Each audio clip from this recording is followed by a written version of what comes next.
Hello, everyone. I'm here at LFA 211, joined by Kevin Carrier after an awesome third-round buzzer-beater submission. Kevin, how are we feeling?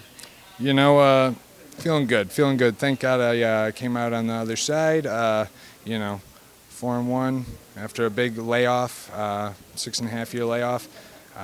Can't be more happy. On to the next.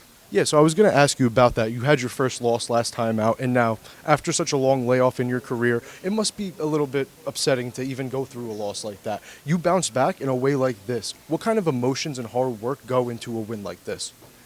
A lot, especially, for the longest time, fighting was my only goal. It was my only vision. Now I have kids. I got 2 beautiful little boys. I got a wife.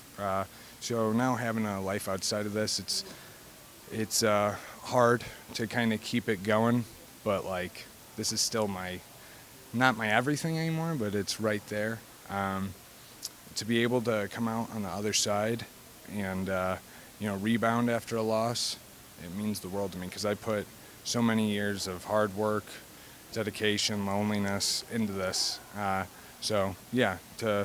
kind of get my pro career really started on a strong note means the world to me.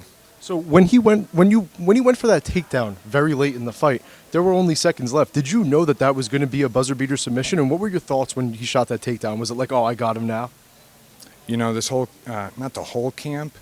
I'm not one to really look at my opponents like that and study them and break down everything. But we saw a few holes in his game. One thing was I thought he was going to be a lot more aggressive than he was. So when he was staying and going tit for tat, it kind of threw my game plan off. But one thing I did know is when he ends up shooting, he reaches. He doesn't have like a traditional wrestler shot. So one thing we were working was really whizzering off and framing and beating him up off of it. He didn't shoot until the end.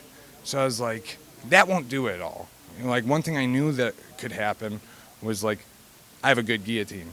I haven't gotten to show it off in my fights yet, but when he did that, I was like, now's the time. Now's the time. So I took it and I capitalized on it, and thank God.